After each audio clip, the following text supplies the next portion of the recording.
Every summer, my family and I would take a vacation to Albania. I loved going there and visiting the family, but especially loved watching my cousin on his motorcycle. Considering I was very young, I was intrigued by the power, the speed.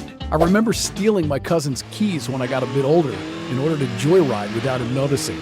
But unfortunately, he found out about my joyrides and got upset.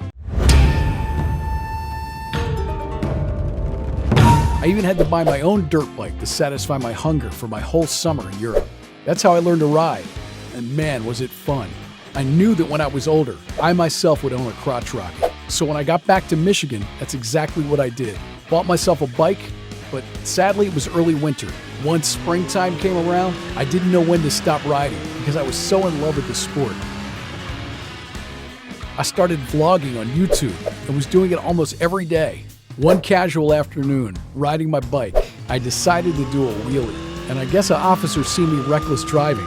Unfortunately, he wanted to pull me over. Now, instead of pulling over, like I should have, I gave him the finger and sped off while my vlogging camera was still recording, therefore crashing into a car. Thank God everyone was okay. I waited for the police to arrive, and they took me to the hospital. I stayed there for a few days. Surprisingly, the police visited me at the hospital, and they told me that I was good to go home. Yes, I know. I was shocked too. Flash forward a couple months later, I was waiting in court for my sentencing. The judge gave me an offer of going to a boot camp for 90 days or doing 6 months in county jail. So I decided to go with boot camp. Unfortunately, while at the boot camp, I got into a big fight with another prisoner that almost led to me getting tased, and they kicked me out. I had to go back to court for resentencing.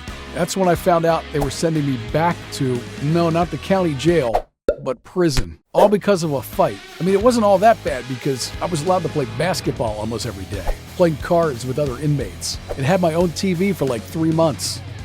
One morning, a police officer came to my cell and told me I had court. I was confused because my court hearing wasn't for another 2 months, so I was in shock, thinking I might be going home.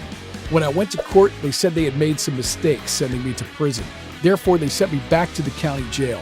I spent my 21st birthday while I was incarcerated. Yep, I did the remaining year in there. Once my release date came, I was picked up by my family, including my best friend, my dog Zeus. I did 90 days on tether and was officially done with probation. Lesson learned. I still ride today, but not recklessly and selfishly like how I used to. From there on out, they called me Mototini. P.S. The food was amazing when I got out.